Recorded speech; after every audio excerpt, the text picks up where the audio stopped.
네, 우리 하나님 말씀 보시겠습니다. 열왕기상입니다. 열왕기상 3장 16절에서 28절의 말씀입니다. 구약성경 514페이지네요. 열왕기상 3장 16절에서 마지막 절까지입니다.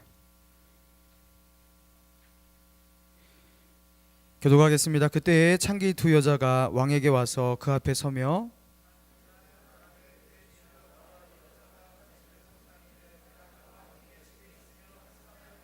내가 해산한 지 사흘 만에 이 여자도 해산하고 우리가 함께 있었고 우리 둘 외에는 집에 다른 사람이 없었나이다. 그가 밤중에 일어나서 이 여종 내가 잠든 사이에 내 아들을 내 곁에서 가져다가 자기의 품에 누이고 자기의 죽은 아들을 내 품에 누였나이다.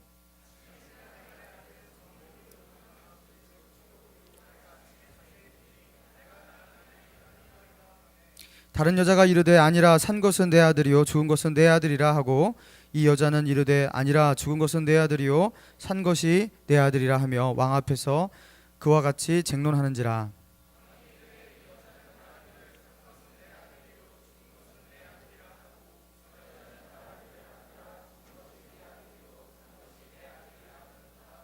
또 이르되 칼을 내게로 가져오라 하니 칼을 왕 앞으로 가져온지라.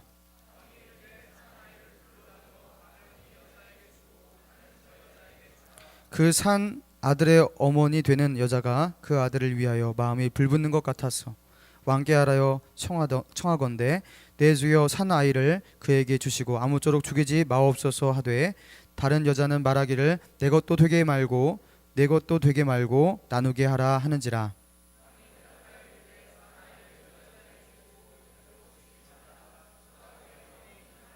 다시 읽겠습니다. 온 이스라엘이 왕이 심리하여 판결함을 듣고 왕을 두려워하였으니 이는 하나님의 죄가 그 속에 있어 판결함을 봄이더라. 아멘. 따라해 보겠습니다. 자기를 폭로하는 자는 영적 광명을 찾는다. 네, 자기를 폭로하는 자는 영적 광명을 찾는다라는 제목으로 같이 은혜를 나누기 원합니다. 작년 가을이었던 것 같습니다. SBS에서 그것이 알고 싶다라는 프로에 나온 이야기인데요. 두 얼굴의 사나이 가락시장의 거지 목사 편이 방송되었어요. 늘상 시장에서 맴돌던 구걸하는 한 남성이 있었는데요. 그는 상인들이 필요로 하지 않는 그 잡동사니를 이렇게 사라고 권하면서 팔아달라고 이렇게 구걸하는 거지였습니다. 누가 봐도 별 볼 일 없고 막다른 인생을 살고 있는 거지였습니다. 그런데 그 거지가 어느 날 정장을 차려입고 내가 목사가 되었다며 사람 앞에 등장합니다. 그리고 이 사람이 말하기를 자기는 신앙으로 자기 인생에 대한 세상에 대한 원망을 극복하고 이렇게 신앙심으로 이렇게 목사가 되었다라고 새로운 인생 살게 되었다고 이렇게 말하고 다닙니다. 이 이야기가 전해지면서 이 거지 목사가요 자서전까지 쓰게 되고요. 그리고 여러 매체를 통해서 자기 인생사를 알리고 간증하는 사람이 되었어요. 나름 유명세 있는 사람이 되었습니다. 자, 그런데 그런 이야기가 또 이렇게 전해지면서요 이렇게 후원금도 많이 들어왔다고 해요. 장애인을 도우며 살겠다고 이렇게 이 비전을 말하고 그러니까 그러면은 그 돕는데 일조하겠다고 하며 여러 곳에서 그 후원금이 들어왔습니다. 돈을 보내왔어요. 그런데 어느 날 이 거지 목사에 대한 제보가 들어오기 시작하는데요. 거지 목사가 장애인을 위해 써달라고 보내온 그 후원금 그 돈으로 유흥비로 쓰고 있다라는 그 제보가 들어왔어요. 그리고 이제 그러한 제보를 듣고서 그것이 알고 싶다 팀이 이제 파견된 거예요. 그 수많은 거짓이 밝혀지기 시작하는데 이 친구가 사망해서 이제는 이 땅에 있지 않은 지체장애 1급의 사망한 자의 그 명의로 신용카드를 발급받아서 그것으로 이제 유흥비의 이제 카드를 이렇게 긁고 있는 거예요. 그리고 피부과에 가서 미백 치료도 받고 보톡스 주사도 마시고 맞고 제가 오늘 발음이 좀 좋지 않습니다. 그리고 뭐 100만 원이 넘는 그 고급 안경을 하고 뭐 이런 식으로 하면서 장애인을 돕는다는 명목으로 후원금을 가로채고 그 자기의 유흥과 쾌락을 위해서 이렇게 남을 이용하는 악마와 사기꾼으로 결국 드러난 거예요. 여러분, 그러면서 이게 지상파 방송에 이제 보도가 된 거예요. 여러분, 이 사람의 인생 이제 앞으로 어떻게 되겠습니까? 여러분, 이제는요 회복하기 힘든 거예요. 차라리 그냥 평범한 거지였을 때가 낫죠. 이렇게 얼굴까지 팔려서 사기꾼까지 된 상태에서 남의 돈 뜯어먹고 된 상태에서 이제 어떻게 얼굴을 들고 살아갈 수 있겠습니까? 여러분, 이게 바로 이제 폭로의 위력인데요. 여러분, 나 스스로 나의 의지에 의해서 나를 폭로할 때는 크게 위험해지지 않습니다. 그런데 누군가에 의해서, 타자에 의해서 강제적으로 내가 폭로될 때 매우 위험해집니다. 그리고 기회를 잃어버려요. 다시 갱생하고 회복할 수 있는 기회마저 잃어버리게 되는 거예요. 데미지가 상당히 크다는 거예요. 여러분, 이 친구 어떻게 되겠어요? 일단 이 친구는요 콩밥부터 먹고 시작해야 돼요. 감옥에서 몇 년 살고 시작해야 돼요. 회복하기가 힘든 거예요. 여러분, 그래서 자기가 자기 스스로를 폭로하는 것, 여러분, 그게 미련한 게 아니라 매우 현명한 거예요. 왜요? 너무 늦기 전에 정직해지고 너무 늦기 전에 자기 스스로 죄를 고백하고 자기를 낮추는 것, 여러분, 그게 지혜예요. 그게 미련한 게 아니라 그게 지혜로운 것입니다. 그래서 제가요 나온 김에 말씀드리는데요, 혹시 이곳에서 저 몰래 연애를 하고 있어요. 여러분, 나중에 제가 결국엔 알게 돼요. 여기 스파이가 굉장히 많습니다. 제가 심어놓은 스파이 다 말해요. 알게 돼요. 근데 당사자한테 듣지 않고 뒤로 들어 알게 된다든가 어느 날 저한테 이렇게 들키게 되어갖고, 그렇죠? 오랜 시간 동안 연애하고서 그렇게 하면요 저도 기분이 별로 안 좋아요. 왜 그렇습니까? 예. 연애는요 성공 확률도 높지만 실패 확률도 굉장히 높아요. 그렇죠? 여기서 연애 안 해보신 분 꽤 많으실 거예요. 손들지 마세요. 연애 해보신 분들 많잖아요. 연애 했는데 이렇게 잘 됩니까? 안 되잖아요. 여러분, 근데 교회에서 신중하게 나름대로 이렇게 해갖고 만났다, 그거 안 될 확률이 굉장히 높습니다. 근데 안 되면 어떻게 할 거예요? 교회를 떠날 거예요? 여러분, 교회를 옮기고 교회를 떠나는 것은요 직장 3번 옮기는 것보다 더 힘들어요. 여러분, 여기서 한 사람, 새가족분들 이렇게 한번 공감하실 거예요. 여기 와서 잘 이렇게 앉아있고 정착하는 것 같지만 마음 가운데 굉장히 긴장이 있고, 야, 잘 적응해야 되는데 하루하루가 긴장이실 거예요. 여러분, 그것 알고 새가족분들한테 이게 다가가 주셔야 돼요. 여러분, 교회 옮기는 게 보통 힘든 게 아니에요. 메시지 적응해야 되죠. 그리고 뭐 이렇게 찬양이나 예배 분위기나 사람들 뭐 이런 모든 것들에 적응하고서 이 교회가 내 교회다 할 때는요 한 2년 지나야 돼요. 그게 그렇게 힘들다고요. 저도 이 교회에 부임해서 야, 신일교회가 내 교회다 하면서 이렇게 제가 한 2년간을요 제가 이렇게 교회 수화기를 이렇게 전화 오면 받을 때, 제가 이제 전에 안양 장로교회 다녔거든요. 안양교회입니다 이렇게 받은 적이 있어요. 아직도 신일교회가 내 교회가 아니에요. 2년이 가까이 됐는데, 근데 2년 정도 지나니까 그때서야 비로소 신일교회가 내 교회다 이렇게 그냥 자연스러운 마음이 들더라고요. 여러분, 굉장히 힘든 일이에요. 근데 한 번의 불장난을 위해서 연애를 위해서 여러분 교회를 매우 신앙생활을 위험에 빠뜨리는 것 매우 현명하지 못합니다. 그래서 그 데미지를 최소화하는 방법이 무엇이냐면 현명한 중재자가 이렇게 부탁하는 거예요. 카운셀링을 받는 거예요. 너희가 잘 될 수도 있고 못 될 수도 있지만 하면서 저한테 말하는 게 좋습니다. 그래서 내가 누구를 마음에 품고 있는데 쟤한테 대시할까요 말까요 이런 거는 할 필요가 없어요. 참 멀티태스킹만 안 하면 돼. 그냥 같이 두 군데를 동시에 찌른다든지 이런 것만 안 하면 돼요. 그렇죠? 기도해보고 신중하게 하면 돼요. 그렇지만 자, 사귀게 되었을 때 나와서 제가 어떻게 해야 됩니까 하면서 조언을 구하는 것이 인생 선배기도 하잖아요. 매우 현명한 겁니다. 그럼 여러분이 미처 알지 못했던 것들, 미처 예상하지 못했던 것들, 이런 것들을요 알고 대비하고, 그죠? 하나님이 여러분에게 주시고자 하시는 그런 그 인도를 받을 수가 있는 거예요. 여러분, 그게 현명한 거예요. 자, 기회를 한 1, 2주간 드리겠습니다. 지금까지도 보고 안 하신 분 1, 2주간 드리겠습니다. 이미 제가 다 알고서 제가 말하고 이런 분은 괜찮고요. 찾아오세요. 제가 알고 있어요. 여기 얼마 전에도 사귀다가 실패해갖고 지금 안 나오고 있는 지체가 있어요. 그냥 하는 말이 아니에요. 여러분이 가지고 있는 모든 사적 비밀을 다 폭로하라, 이게 아니에요. 자기의 프라이버시도 있죠. 여러분, 모든 정보가 다 폭로되어야 되는 당연히 아니죠. 여러분, 그러나 반드시 폭로되고 알려져야 될 것이 있습니다. 무엇입니까? 내가 그것을 폭로하지 않고 숨기면 그것 때문에 내가 병드는 것들이 있어요. 그것 때문에 내가 그 거짓으로 말미암아, 그 위선으로 말미암아 내 영혼이 병드는 그런 죄가 있습니다. 여러분, 그때는요 폭로를 해야 돼요. 일어서서 소리를 치라는 게 아니라 최소한 하나님 앞에 폭로를 해야 돼요. 하나님, 내가 죄인입니다.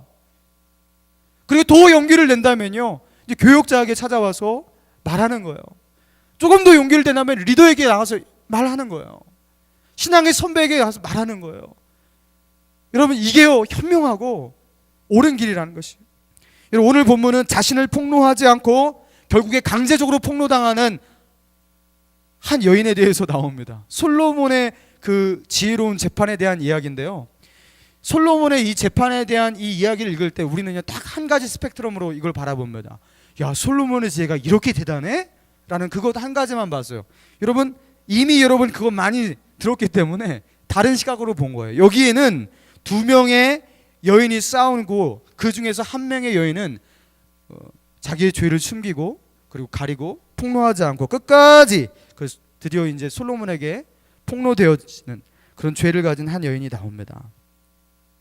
그래서 여기를 보면서, 이 말씀을 보면서 자기 스스로의 죄를 폭로하지 않고 숨기고 덮으려고 하는, 그래서 끝까지 폭로가 될 때까지 버티고 결국에 최악의 상황을 맞이하는 그 인간의 우매함과 죄성을 보자는 거예요.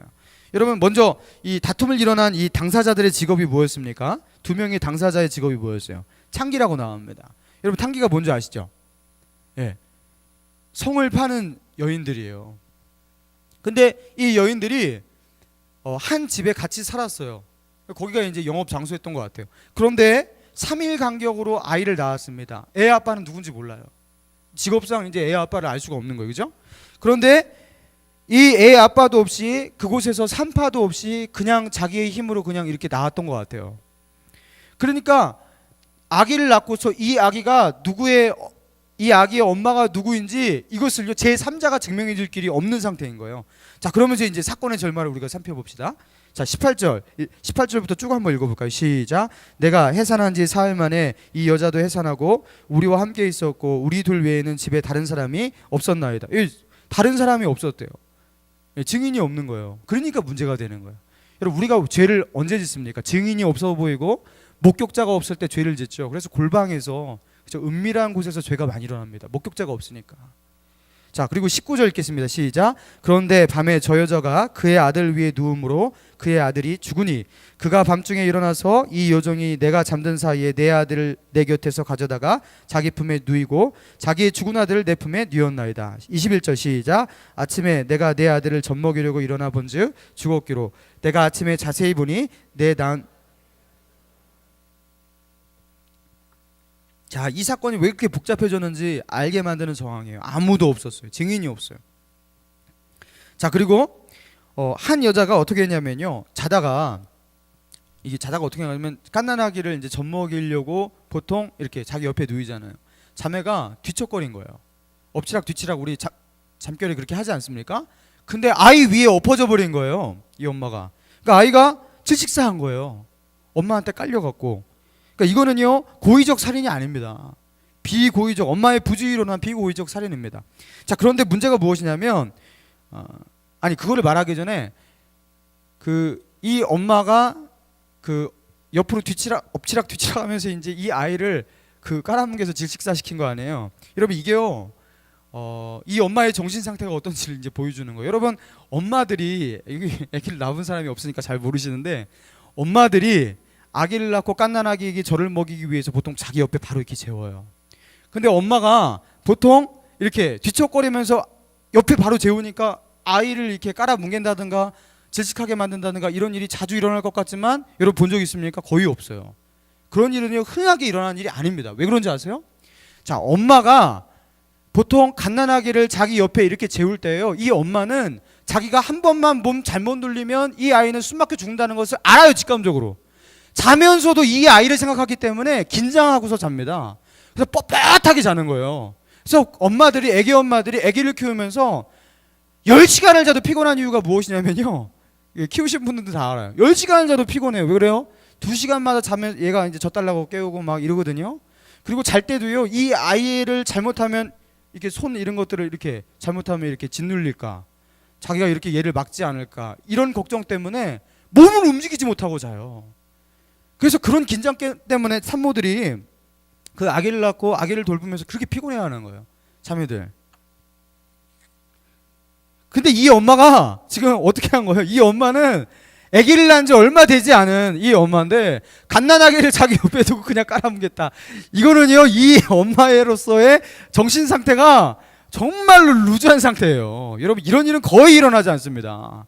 이 엄마는 야, 얘 아빠가 누군지도 모르겠고, 아, 귀찮아 죽겠고, 짜증나고, 벌써 영적으로 약간 굉장히 느슨한 상태고 마비된 상태입니다. 그러니까 이런 일이 일어나죠. 긴장하면 절대로 일어나지 않는 일입니다. 자, 그리고 또 이 엄마의 영적 상태를 보여주는 어떤 단서가 무엇이냐면, 이 엄마가 아기가 죽었어요. 여러분, 자기가 낳은 아들이 죽었어요. 자기가 깔았어. 여러분, 그때의 엄마의 정상적 반응이 무엇입니까? 대성통곡하고 울지요. 제정신이 아니죠. 근데 이 엄마는 어떻게 해요? 죽었네. 어떻게 해야지? 아씨, 바꿔야겠다. 이게 정상이냐고, 이게. 이거 말도 안 되는 거예요. 야, 내가 이 아이를 깔아뭉개 죽였다라는 것이 알려지면 내가 이게 얼마나 창피하고 내가 얼마나 큰 비난을 받을까, 이걸 생각할 겨를이 정상적 엄마는 있을 수가 없는 거예요. 근데 이 엄마가 어떻게 하는 거예요? 이 엄마는 그 비정상적으로 그렇게 하는 거예요. 영적 상태, 그 마음의 상태 굉장히 둔화된 상태고요. 비정상입니다. 마비되어 있는 영적 상태입니다. 자, 그리고 이 자기의 죽은 아이를 그 같이 있는 그 다른 여인에게 그렇게 뉘어놓고요, 그 산 아이를 데리고 왔어요. 여러분, 그러면요, 이게 어떻게 그게 쉽게 끝날 일이겠습니까? 그 엄마가 가만히 있겠습니까? 당연히 이거는요, 심각한 싸움이 되는 거예요. 근데 이 엄마는 어떻게 하냐면요, 이 안 좋은 엄마는 진흙탕 싸움으로 몰고 가는 것입니다. 자, 재판을 이제 시작하게 되었겠죠. 그래서 고을에 있는 유지라든가 그 고을의 제사장이라든가 재판을 시작했을 것입니다. 뭐 지방에 이제 작은 법원부터 이제 시작해 올라가듯이 그렇게 시작하는 거예요. 그런데 거기서 이제 끝나지 않는 거예요. 왜요? 막 진흙탕 싸움으로 몰고 와서 이 아이는 내 아이가 맞다고 하면서 끝까지 우기니까. 자, 그래서 이게 올라가기 시작하는데 어디까지 올라간 거냐면요, 최고 재판 자리인 왕 앞에까지 올라간 거예요. 지금으로 말하면 대법원까지 이렇게 올라간 거예요. 그 최고 권력자, 이제 더 이상 올라갈 곳이 없는 마지막 재판 자리까지 올라가서 거기서까지도 어떻게 하냐면 실토하지 아니하고 진흙탕 싸움을 하는데, 자, 22절입니다. 시작. 다른 여자는 이르되 아니라 산 것은 내 아들이요 죽은 것은 내 아들이라 하고, 이 여자는 이르되 아니라 죽은 것은 내 아들이요 산 것은 내 아들이라 하며 왕 앞에서 쟁론하는지라. 왕 앞에서 개판으로 막 싸우는 거야.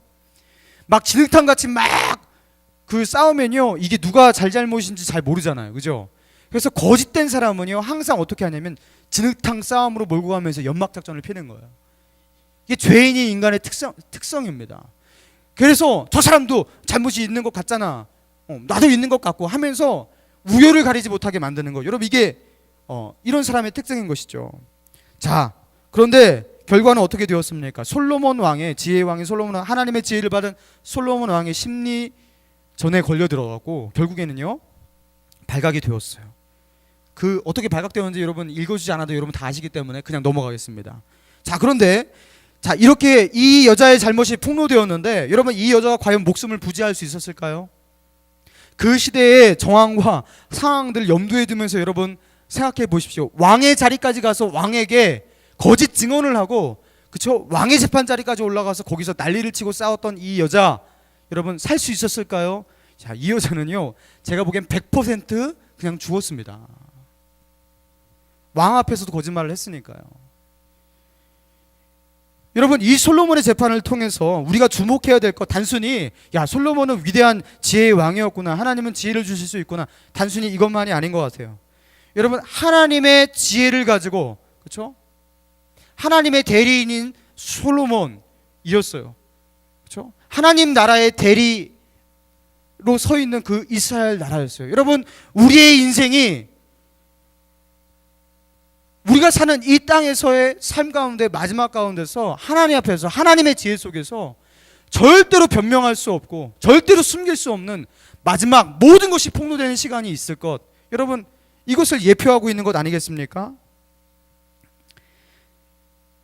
만약 우리가 우리의 죄를 숨기고 계속 숨기려고 거짓되이 행했던 그 모든 거짓말까지 전부 다 하나님 앞에 폭로되는 그날이 하나님의 지혜 앞에서, 하나님의 눈앞에서 있다라는 거예요. 여러분, 그래서요, 이 에피소드를 가지고서, 이 성경의 에피소드를 가지고서 우리 인생을 봐야 됩니다. 우리의 죄성을 들여다볼 수 있어야 돼요. 여러분, 유병원 사건을 보시지 않았습니까? 유병원이 이 구원파 이 조직을 통해서 일으켰던 그 사업을 통해서 해먹은 돈이 얼마나 많았어요. 수백 수천억 원을 결국 가로챘던 거 아닙니까? 그렇죠? 일단 신도들에게 뭐 펀드 뭐 이런 형식으로 돈을 긁어 모아요. 그리고 그 돈을 가지고 어떻게 하냐면 사업을 일으켜요. 사업에서 수익을 보는데 정당한 방법이 아니라 굉장히 사기적이고, 그렇죠? 부당한 방법으로 이득을 취하는 거. 여러분, 그렇게 해서 약도 만들고 저렇게 세월호 같은 그것도 만들고, 그리고 정부에서 정한 그런 모든 것 하나도 안 지키고 그렇게 하면서 폭리를 취하고, 그리고 그 모든 자금에 대한 이익은 자기 통장으로 인마에 포켓하고 그렇게 해먹고 자기 아들한테 물려주고, 이게 이병헌의 삶이었어요. 근데 그 사람이 그렇게 떠받드는 구원파의 교주였습니다. 여러분, 그런데 이 친구가 이렇게 비참하게 자기의 인생이 폭로될 줄 누가 알았겠습니까? 이병헌이 그걸 상상이나 했겠어요?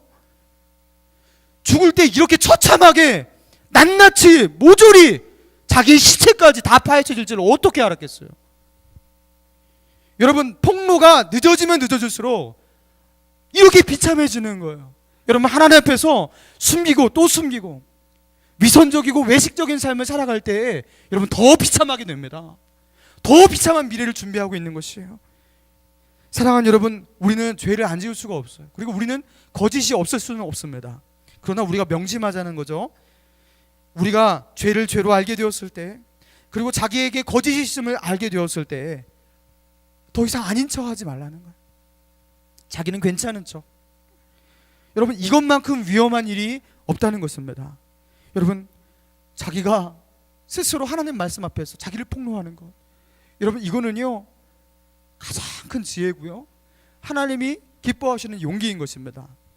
누군가는 나를 고자질해서 나의 거짓됨이 타자에 의해서 폭로될 때 여러분 감당하기 힘듭니다. 하나님이 하나님의 손으로 나의 실상을 폭로하기 전에 내가 스스로 나를 낮추고 내가 나를 폭로하는 것, 여러분 그렇게 하는 것. 여러분, 이 거짓된 여자가 솔로몬의 재판 자리에 오기 전까지 여러분 얼마나 많은 재판을 거쳤겠습니까? 그리고 자기 스스로를 폭로할 수 있는, 자기가 거짓이라고 말할 수 있는 자백의 기회가 얼마나 많았겠습니까? 근데 한 번 거짓말하니까 이 거짓이 들통나면 이거 자기에게 불이익이 있을 것 같으니까 점점점 거짓에 거짓을 쌓아 올려가는 거예요. 그리고 마지막에는요, 자기의 목숨을 잃게 만드는, 그죠, 치명적인 거짓까지 가는 거예요. 왕 앞에서도 거짓말 하는 거예요. 여기서 이 본문이 암시하는 것은요, 우리의 인생 하나님 앞에서 절대로 속일 수 없다.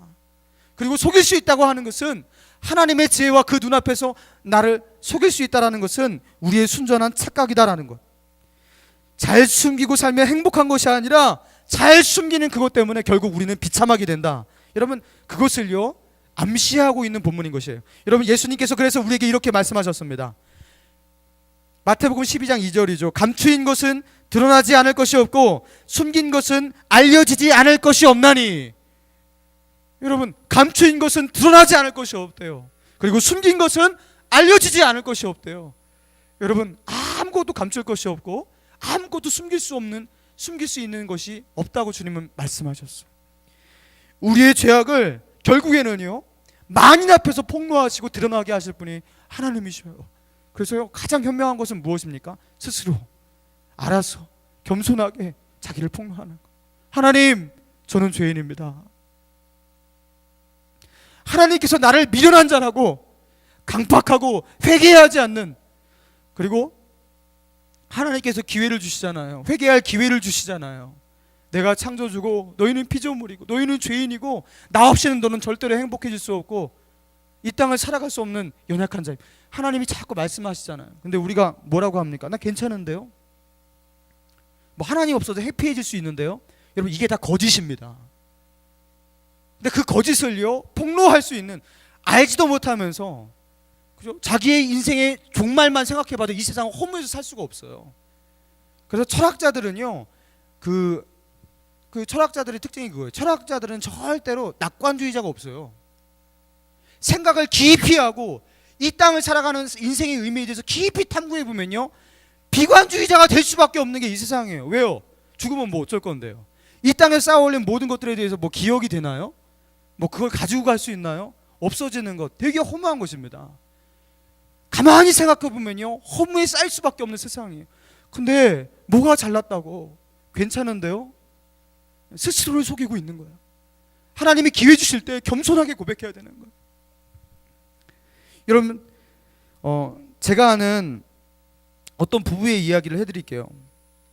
그 남편이요, 참 성실하게 일을 해서 월급을 타고 돈을 벌어다 주었습니다. 근데 그 아내가 신앙심이 있는 아내였고요, 정말 하나님을 잘 섬기는 아내였어요. 근데 이 아내가 남편이 아직 신앙이 투철하지 못한 거예요. 그래서 자기가 하나님이 주신 이 돈을 가지고서 좋은 일에 쓰고 싶은데 남편이 이제 믿음이 이렇게 없으니까 허락을 잘 하지 않을 거 아니에요. 그러니까 이 여인이, 이 아내가 어떤 지혜를 짜내냐면요, 남편 몰래 사람을 돕기 시작하는 거예요. 그리고 남편 몰래 교회에다가 헌금도 합니다. 나름대로 교회에서는 신실한 사람이었어요. 여러분, 그런데 이 아내가 이 나름대로 선한 지혜를 가지고 남편 몰래 선한 일을 한 거죠. 선한 일을 하는데 누군가를 돕기도 하고 이렇게 교회에 헌금도 하고 그렇게 하는데요, 그것 하다가 남편 몰래 그렇게 좋은 일을 하다가 어느 날 어떻게 하냐면요, 남편 몰래 누구에게 이렇게 돈을 꿔주기도 합니다. 몇 천만 원을요. 근데 그 사람이 갚지를 않는 거예요.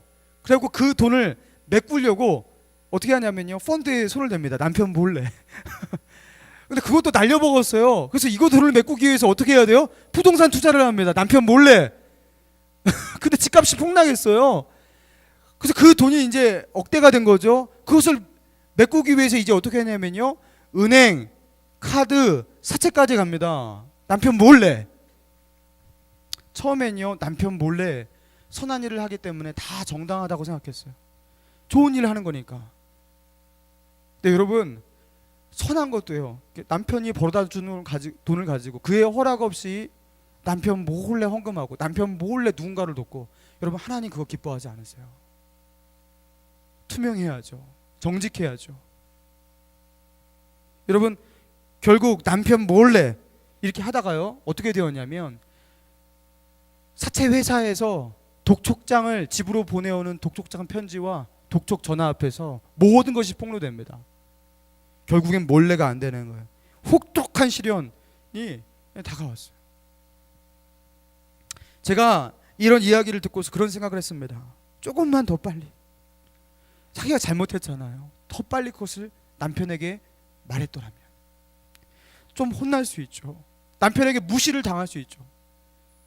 네가 어떻게 그럴 수 있냐고 꿀밤을 쥐어박을 수도 있죠. 그렇지만 그거 자기가 잘못했으니까 감내하겠다고 좀만 용기를 내고 폭로를 했더라면, 그렇다면요, 사채까지는 가지 않아도 됐고요, 그렇게 막장까지 가지 않아도 됐어요. 근데 끝까지 자기의 거짓됨을, 자기의 실수를 덮고 또 덮고 또 덮고 은폐하려고 하다가요, 나중에는요, 감당이 안 되는 지경까지 가는 거예요. 여러분, 우리가 이렇게 우매합니다. 끝까지 가려고 해요. 여러분, 왜 그렇게 합니까? 사랑하는 여러분, 투명해지셔야 돼요. 여러분, 실수할 수 있어요. 죄 지을 수 있어요. 그러나 실수했고 죄를 죄로 알았으면요, 더 이상 숨기지 말라는 거예요. 그 깨달음이 있을 때 자수하는 것, 재빨리 자수하는 것, 여러분, 그게 가장 현명한 길이에요.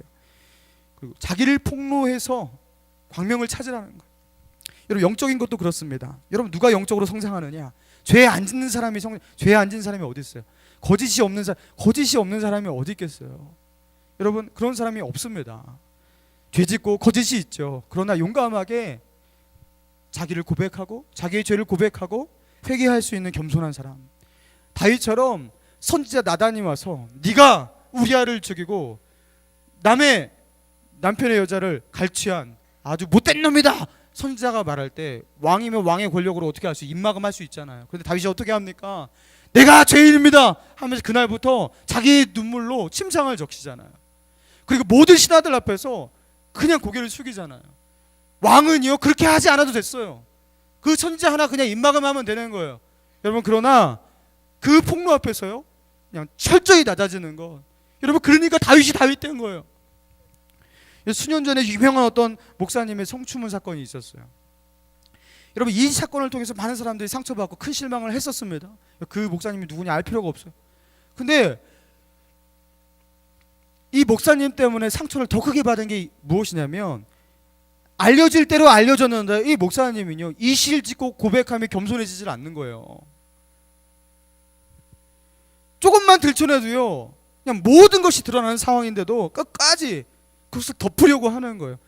그것 때문에 더 큰 상처를 받고 그나마 동정을 가지고 있는 사람까지 등을 돌려버렸어요. 여러분, 투명성이라는 게 얼마나 중요한지 몰라요. 여러분, 숨기려고 하고, 그렇죠? 아닌 척하며 살고, 여러분, 이런 성향을 키우면 안 됩니다. 투명해야 돼, 정직해야 돼, 좀 솔직한 사람. 여러분, 그런 사람이 되시길 바랍니다. 여러분, 하나님 앞에서 똑같아요. 시편 139편 23절 24절에서 시편 기자가 이렇게 고백합니다. 하나님이여 나를 살피사 내 마음을 아시며 나를 시험하사 내 뜻을 아옵소서. 내게 무슨 악한 행위가 있나 보시고 나를 영원한 길로 인도하소서. 여러분, 이 기도가 참 위대합니다. 뭐라고 말하고 있냐면, 나를 살피사 내 마음을 아시며 나를 시험하사 내 뜻을 아옵소서. 하나님, 내 마음을 조금도 하나님 앞에 숨기지 않겠습니다. 하나님이 시험해 보세요. 하나도 숨기지 않기를 원해요. 다 들춰내 보세요. 그 죄면요 죄라고 말씀해 주시고 하나님 앞에 투명하게 살겠습니다. 여러분, 그런 신앙의 자세예요. 여러분, 믿음이란 하나님 앞에서 투명성, 이게 얼마나 중요하냐면요 믿음은요 다른 게 아니에요. 신앙이란 다른 게 아니에요. 영적 투명성이에요. 영적 투명성. 여러분, 따라해 보실까요? 영성은 투명성이다. 영성은 투명성이다. 영성은요 투명성이에요. 그 사람이 뭘 가지고 그렇게 투명해지겠어요? 사람이 정직해지겠어요? 하나님 바라보고 하나님 믿으니까, 하나님이 이것을 기뻐하시니까 사람이 정직해지고 투명해지는 거거든요. 여러분, 그래서 영성은 투명성이에요.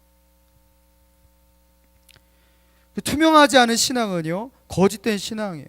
투명하지 않은 사람에게 영성이 있다? 절대 그럴 수가 없습니다. 투명하지 않은 사람은요 보통 영성이 없어요.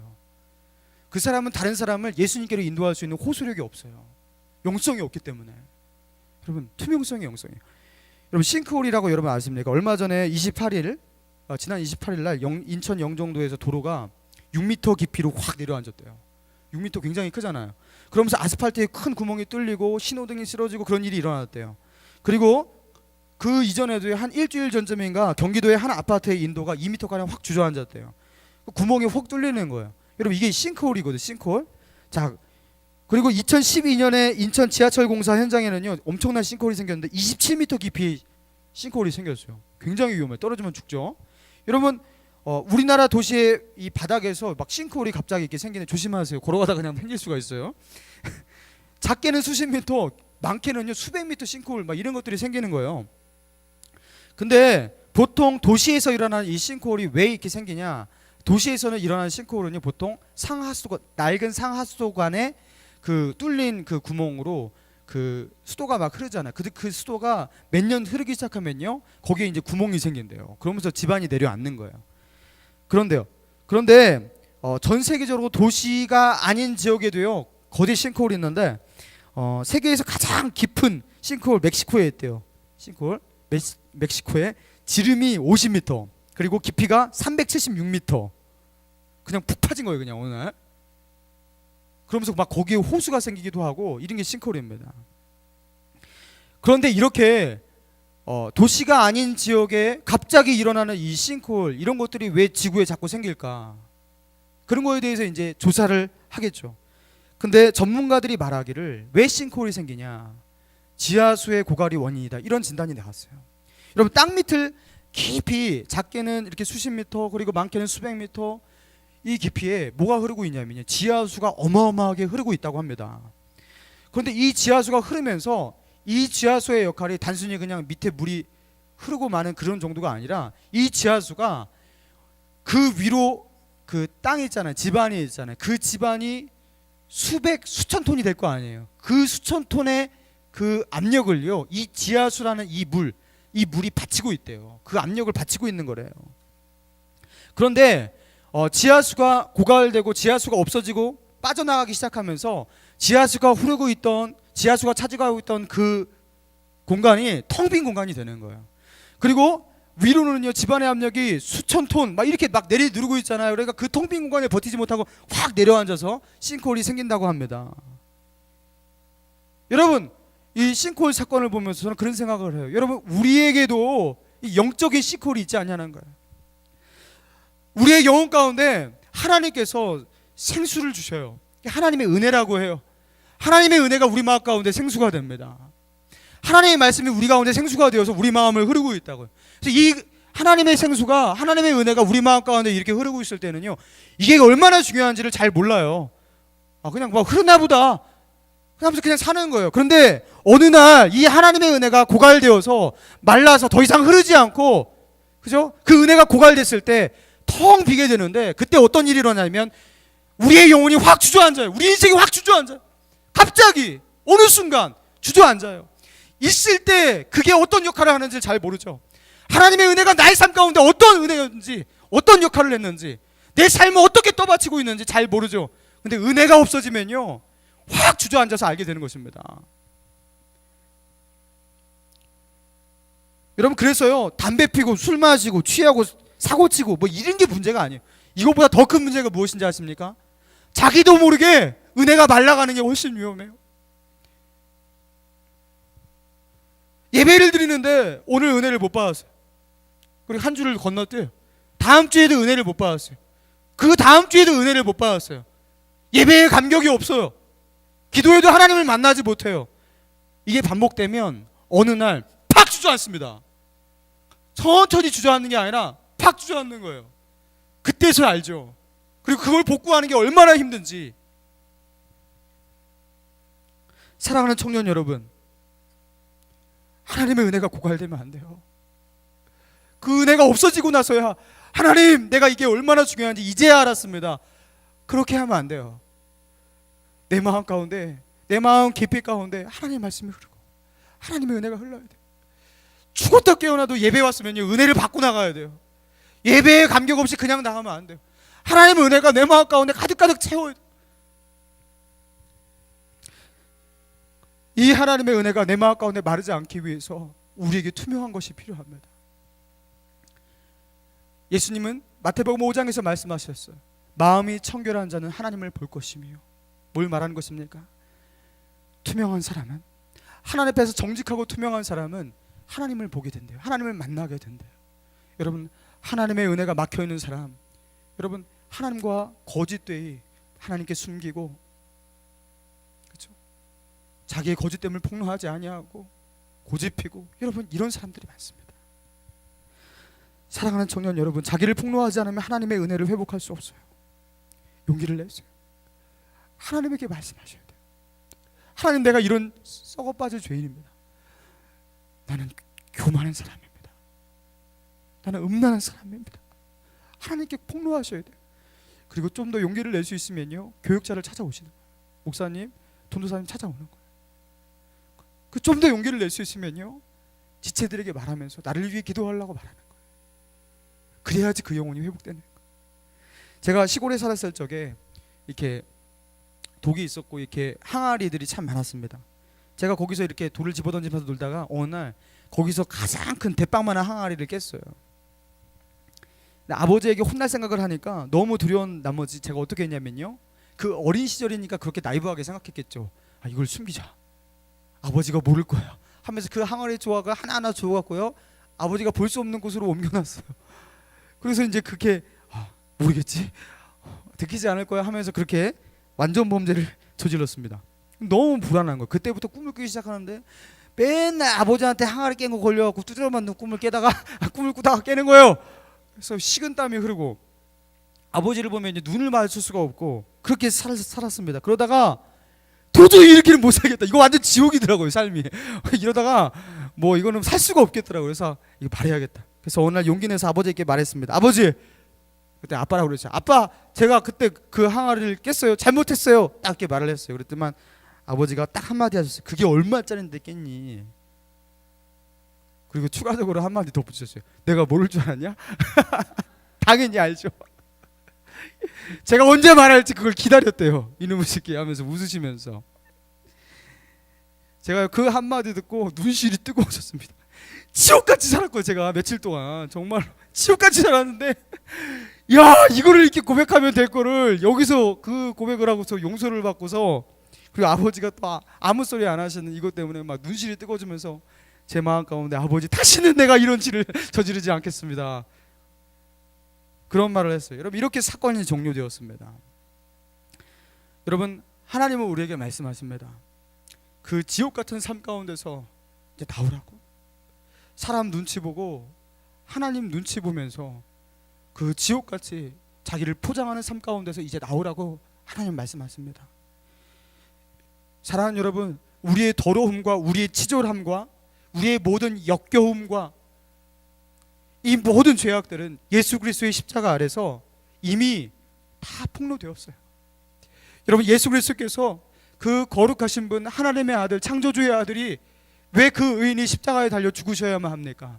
여러분, 우리의 죄가 그렇게 더럽고 그렇게 치졸하고 그렇게 역겹고 용서받지 못할 그런 큰 죄악이어서 예수님이, 하나님의 아들이 십자가에 죽으신 것이었어요. 이미 우리의 죄악은 하나님 앞에서요 다 드러났고 폭로된 거예요. 그 십자가로 씻을 수 없는 우리의 죄가, 그 십자가로 용서받을 수 없는 우리의 죄가 다 용서되었어요. 여러분, 십자가는 용서하지 못할 죄가 없는 것입니다. 사랑하는 청년 여러분, 주님이 말씀하셔요. 십자가 앞으로 나와서 너의 죄를 폭로하라고, 고백하라고. 더 이상 외식하지 말라고, 더 이상 괜찮은 척 하며 살지 말라고, 더 이상 예수님이 그토록 미워하셨던 바리새인과 같이 살지 말라고 주님은 우리에게 정직을 요구하시면서 우리에게 말씀하십니다. 자기를 폭로하는 자가 예수 그리스도의 십자가의 사랑을 얻을 수 있습니다. 자기를 폭로함으로 영적인 광명을 찾게 되는 저와 여러분 되기를 주님의 이름으로 축원합니다. 우리 주신 말씀 생각하면서 이 시간 기도하길 원합니다. 이 시간 기도할 때 우리가 여기서 우리의 입으로 하나님 앞에 하나님께만 들릴 수 있는 목소리로 기도했으면 좋겠어요. 하나님, 내가 죄인입니다. 예수님을 십자가에 못 박을 만큼 내가 죄인입니다.